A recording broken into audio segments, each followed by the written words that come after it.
Imagine this. You're sitting in your classroom. The lights are off. The door is locked. You hear footsteps outside, but you don't know if it's the police or death. This isn't a movie. These are real school lockdown stories. School lockdowns have become an unfortunate reality in modern education. What should be places of learning and growth can suddenly transform into scenes of terror, confusion, and life-threatening danger. While many lockdown drills are routine precautions, some lockdowns stem from genuinely frightening situations that leave lasting psychological scars on students and staff alike. These three true stories reveal the unsettling reality of what can happen when schools go into lockdown mode, and the terror that unfolds when danger breaches the supposed safety of campus grounds. Story 1. The man in the maintenance tunnel. Sarah Michel was a junior at Riverside High School in the Midwest when one of the most terrifying experiences of her life unfolded during what seemed like an ordinary Tuesday afternoon. It was January 2019, and the bitter cold had settled over the campus like a frozen blanket. Sarah sat in her chemistry class, half listening to Mr. Patterson explain molecular structures. When the intercom crackled to life, the voice that came through wasn't the usual cheerful tone of the school secretary. It was Principal Davies, and his voice carried an edge that immediately silenced the classroom. Attention all staff and students. We are initiating a hard lockdown.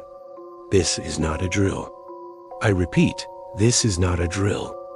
Teachers, secure your classrooms immediately. Students, remain silent and away from windows and doors. The classroom erupted into nervous whispers before Mr. Patterson raised his hand sharply. Quiet, now. His face had gone pale, and Sarah noticed his hands trembling slightly as he moved to lock the classroom door. He pulled down the shade on the door's window and gestured frantically for students to move to the back corner of the room, away from any sight lines from the hallway. Sarah's heart hammered in her chest as she huddled with her classmates in the corner. Someone started crying softly.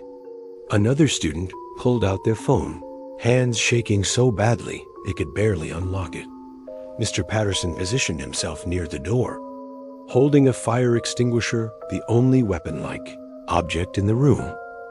What Sarah and her classmates didn't know was that a maintenance worker had discovered something horrifying about 20 minutes earlier, while checking on the school's extensive network of underground maintenance tunnels, a relic from when the building was constructed in the 1960s. He had encountered a disheveled man living in a makeshift camp deep within the tunnel system. The tunnels ran beneath the entire school, with access points in various locations, including the cafeteria, gymnasium, and several classroom buildings.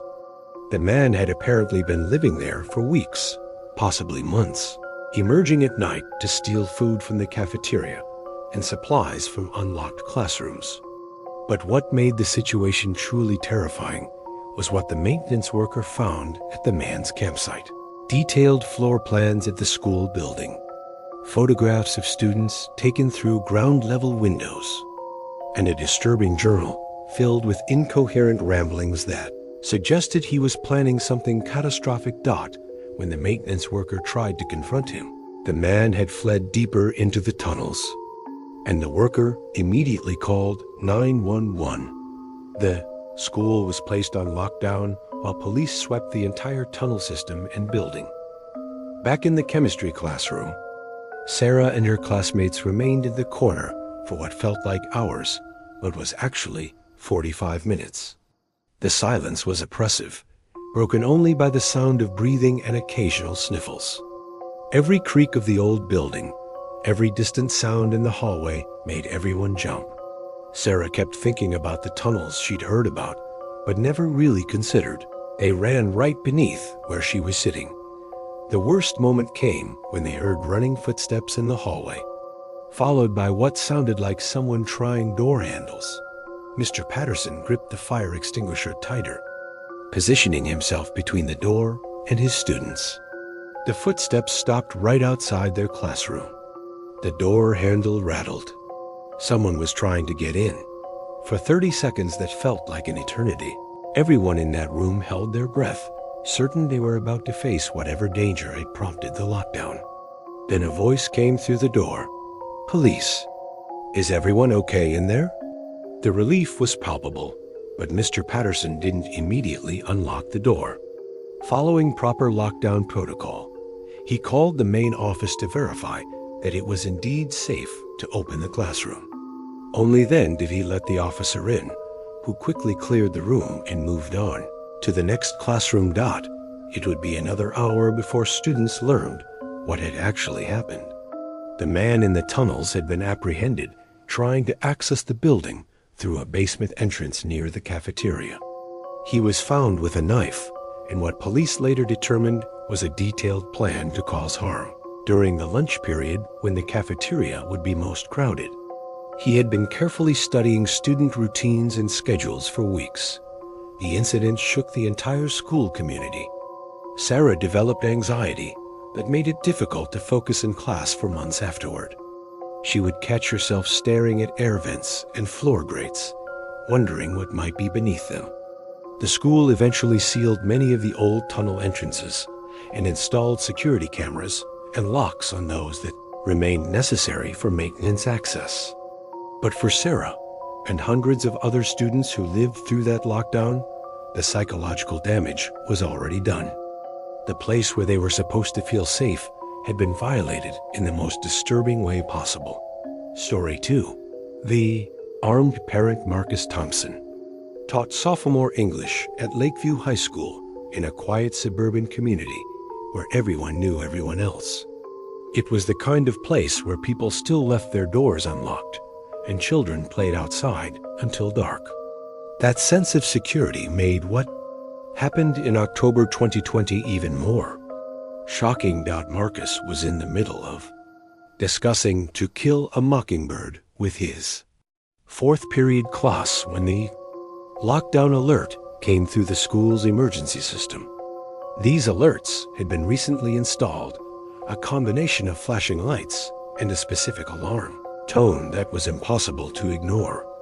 The message was stark: lockdown, armed individual on campus. The response was immediate and rehearsed. Marcus had participated in active shooter drills countless times, never truly believing he'd need those skills. Now, on autopilot, he locked the door, turned off the lights, and directed his 23 students to the corner of the room furthest from the door and windows. They piled behind his desk and a bookshelf, making themselves as small and invisible as possible. What made this lockdown particularly terrifying was the sound. Unlike Sarah's experience at Riverside High, where the threat remained largely invisible and distant, Marcus and his students could hear shouting echoing through the hallways. A man's voice, loud and increasingly agitated, calling out a name. "Emily! Emily, I know you're here." One of Marcus's students, a girl named Jessica, went rigid. "That's my dad," she whispered, her voice barely audible.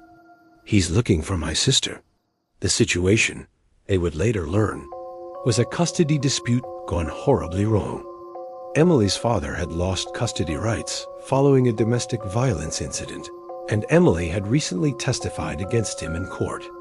Enraged and unstable, he had shown up at the school with a handgun, demanding to see his daughter. When the front office refused to call her down and instead discreetly triggered the lockdown alert, he had forced his way past the security guard, a retired teacher, not equipped to handle an armed intruder, and began searching the school. Marcus felt his stomach drop as he heard the footsteps getting closer, the man's voice growing louder. "Emily, stop hiding from me. I'm your father." The words were punctuated by the sound of doors being kicked or rattled, objects being thrown. Through the slim window in his classroom door, despite the shade being drawn, there was a small gap. Marcus could see a shadow moving in the hallway. He positioned himself between that door and his students, his mind racing through the active shooter training. Barricade? Hide, if confronted. fight. But how do you fight an armed man? And what do you do when one of your students is the direct target?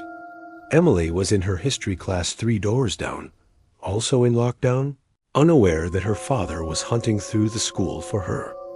Her teacher, Ms. Rodriguez, had heard the name being called and had immediately pushed her desk against the door, whispering urgently into her phone with the 911 dispatcher, who was coordinating with the police officers already racing to the school. Back in Marcus's classroom, Jessica was crying silently, terrified for her sister. Other students had their phones out, some texting their parents, others recording video with shaking hands. Marcus wanted to tell them to put the phones away. The light could give away their position, but he also understood their need to reach out, to leave some kind of record if the worst happened. The worst part was the waiting, the not knowing. They could hear Emily's father rampaging through the school, but couldn't see what was happening. They heard glass breaking, more shouting, and at one point, a sound that might have been a gunshot or might have been a door slamming. No one could tell. And the uncertainty was agonizing. Police had arrived within minutes of the initial call. But confronting an armed man in a building full of children requires extreme caution. They couldn't simply storm in without risk of triggering violence. Instead, they worked to contain him, clear evacuation routes, and establish communication. The standoff lasted 93 minutes. For Marcus and his students, every one of those minutes was an eternity. At one point, Emily's father was right outside their classroom, and Marcus watched through the tiny gap in the shade as the man's shadow paused at their door. The handle turned slightly locked. The man rattled it harder, and Marcus felt his heart stop. 23 sets of eyes were locked on him, terrified, and looking to him for protection he didn't know how to provide. Then, miraculously, the man moved on, continuing his search. The police had been communicating with him via his cell phone, and they'd told him they'd seen Emily leave through a side exit. A lie, but one designed to draw him toward a less populated area of the school. He took the bait. The confrontation eventually ended in the gymnasium, where crisis negotiators managed to talk the man into surrendering. No shots were fired. No one was physically injured, but the psychological trauma rippled through the entire school community. Students who had been in lockdown for over an hour and a half, some of them literally feet away from an armed, unstable man, struggled with anxiety, nightmares, and PTSD symptoms for months and years afterward. Marcus himself began having panic attacks whenever he heard unexpected loud noises. Jessica and Emily's family moved to another state to escape the memories. And the school, like so many others, added another layer of security metal detectors. Additional police presence, reinforced doors transforming the open, welcoming campus into something that felt more like a fortress. Story 3. The miscommunication. Not all school lockdown stories involve actual threats that materialize, but that doesn't make them any less traumatic for those experiencing them in real time.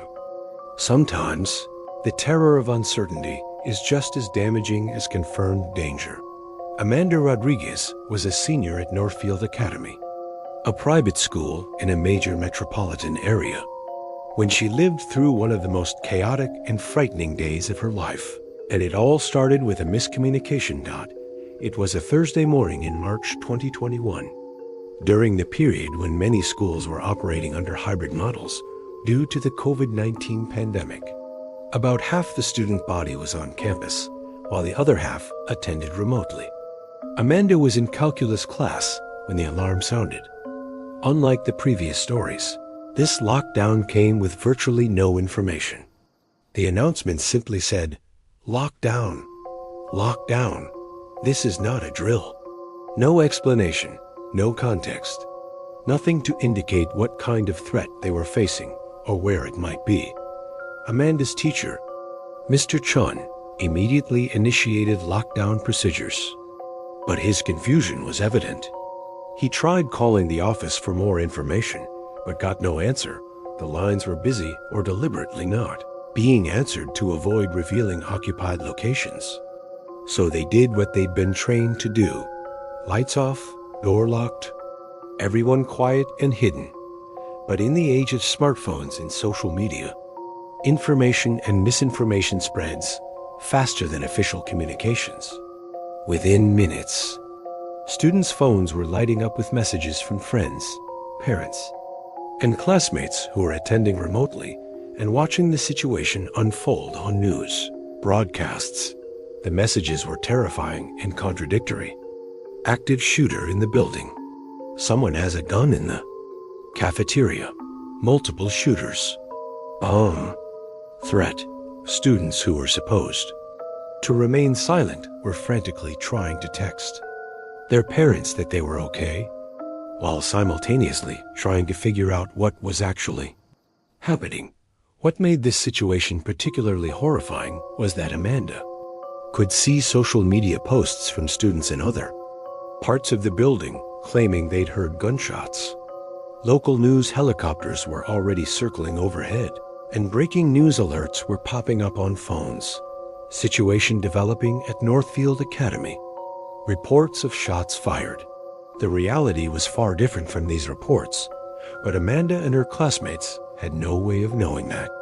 As far as they were concerned, there was an active shooter in their school, and they were trapped in a classroom with only a locked door between them and potential death. The actual situation had begun with a student in the parking lot who thought they'd seen someone in a car loading what appeared to be a rifle. The student reported it to a teacher, who immediately called for a lockdown. Police were dispatched, the school was sealed, and the emergency response was activated. But the communication about what specifically was happening never made it to most of the people inside the building. Amanda spent 45 minutes huddled in that classroom, reading increasingly alarming social media posts, watching her classmates break down in tears, and trying to stay quiet despite her racing heart and the fear that made her feel like she couldn't breathe. Every sound in the hallway sent waves of panic through the room. When they heard police officers running past, shouting commands to each other, it seemed to confirm their worst fears. What compounded the terror was the misinformation spreading online. Students in other classrooms were posting that they'd heard gunfire, when what they'd actually heard was doors being breached by police clearing the building. Others posted that they'd seen casualties, when they'd actually seen students fainting from panic or hyperventilating. Each false report amplified the fear.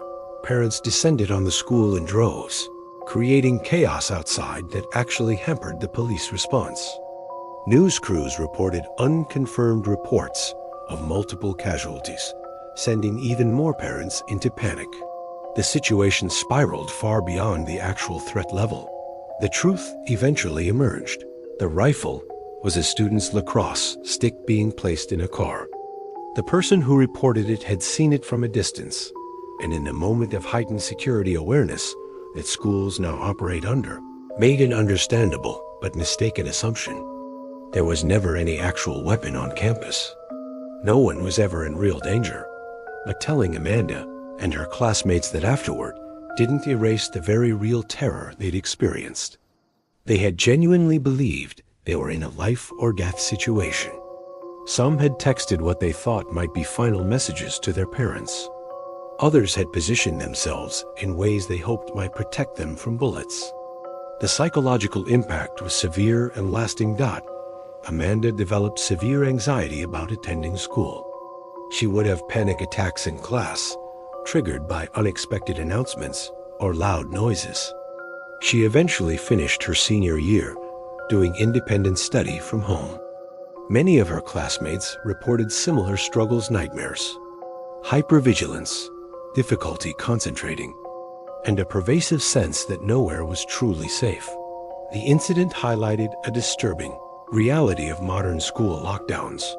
In the age of instant communication and social media, misinformation can create a crisis that rivals actual emergencies in its psychological impact.